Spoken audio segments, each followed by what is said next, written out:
កេះរាវស្ដួយខូចពណ៌ទាំងសងតើនោះល្អងទៅណាចង្កេះរាវស្ដួយខូចពណ៌ទាំងសងតើនោះល្អងទៅណាបងសូមសួរកៅជីវ៉ាបងសូមសួរកៅជីវ៉ាតើនេះថាអូនមានគូហើយឬនៅញញឹមប្រំប្រៃសម្ដីពីរោះតើអូនឈ្មោះអ្វីទៅញញឹមប្រំប្រៃសម្ដីពីរោះតើអូនឈ្មោះអ្វីទៅប្រាប់បងបានទេស្រីពៅប្រាប់បងបានទេស្រីពៅបងនៅចាំស្ដាប់ទទួលសម្ដីបងស្រឡាញ់ពិតចិត្តស្មោះភក្តីបងស្រឡាញ់ពិតចិត្តស្មោះភក្តីស្នេហាអើយកុំភ័យបងស្រឡាញ់ពិតចិត្តស្មោះភក្តី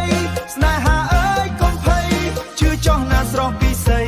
ជឿចោះណាស្រស់ពិសីសន្យាជូនស្រីក៏បានថាស្ម័គ្រតែអូនមួយ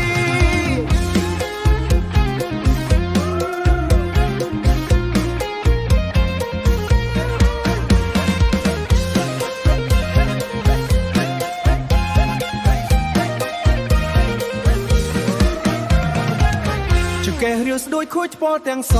ងតើនោះល្អងទៅណាចង្កេះរាវស្ដួយខូចពណ៌ទាំងសងតើនោះល្អងទៅណាបងសូមសួរកៅជីវ៉ាបងសូមសួរកៅជីវ៉ាតើនេះថាអូនមានគូហើយឬនៅញញឹមប្រំប្រៃសម្ដីពីរោះតើអូនឈ្មោះអ្វីទៅញញឹមប្រំប្រៃសម្ដីពីរោះតើអូនឈ្មោះអ្វីទៅប្រាប់បងបានទេស្រីពៅប្រាប់បងបានទេស្រីពៅបងនៅចាំស្ដាប់ទទួលសម្ដី